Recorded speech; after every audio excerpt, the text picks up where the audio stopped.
Écoutez bien. La Russie se hasardait à attaquer l'OTAN. 3 scénarios. Scénario numéro 1, mise en œuvre de l'article 5. Le scénario, c'est que la Russie tente un coup contre un ou des pays baltes.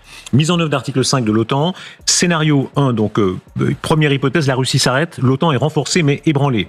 Deuxième scénario, les États-Unis refusent d'activer l'article 5. Et alors là, les deux hypothèses, les sous-hypothèses, c'est l'OTAN est en échec, les pays baltes sont de fait abandonnés. Troisième scénario, assistance des États-Unis, mais limitée, et la guerre repose sur les Européens. Les Ukrainiens actuellement se battent très bien pour nous. Alors il faut simplement qu'ils continuent à pouvoir durer un petit peu, le temps que nous arrivions à remonter en puissance, parce que comme le soulignait à l'instant M. l'ambassadeur, que ça va coûter de l'argent et on n'en a plus beaucoup. Donc on ne pouvait pas prévoir que les Américains nous lâcheraient. Oui, parce que c'est cela la réalité. Nous avions confié notre sécurité aux Américains. C'était, il faut bien dire, ça ne coûtait pas cher et c'était assez sûr. D'un seul coup, le garde. Quand ils parlent de 3 scénarios d'attaque de la Russie, ils ne préviennent pas une guerre.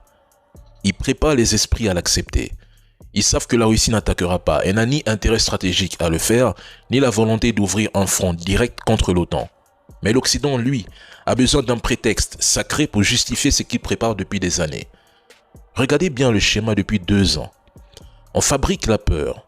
On habitue les peuples à l'idée d'un ennemi qui s'apprête à les envahir.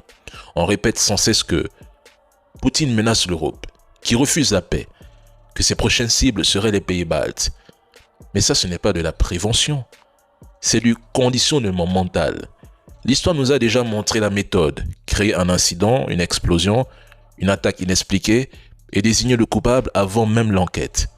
Mais c'est la recette du faux drapeau simple, efficace, vieille comme la guerre elle-même. Sachez que ce n'est pas celui qui commence la guerre qui a forcément tort. Ils veulent de ce conflit car leur système économique s'effondre. Leur population doute et leurs élites ont besoin d'un choc unificateur, d'un ennemi extérieur pour détourner la colère intérieure.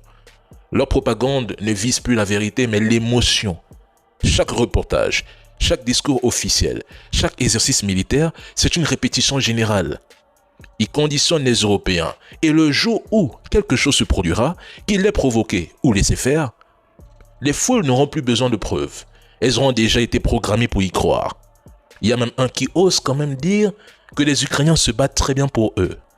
Pendant que des millions d'Ukrainiens ont perdu la vie, déserté le front, fui leur pays, ou sont même enrôlés de force. Il y en a même qui exigent la paix. Mais vous les entendez. Ces Ukrainiens se battent très bien pour nous. Incroyable.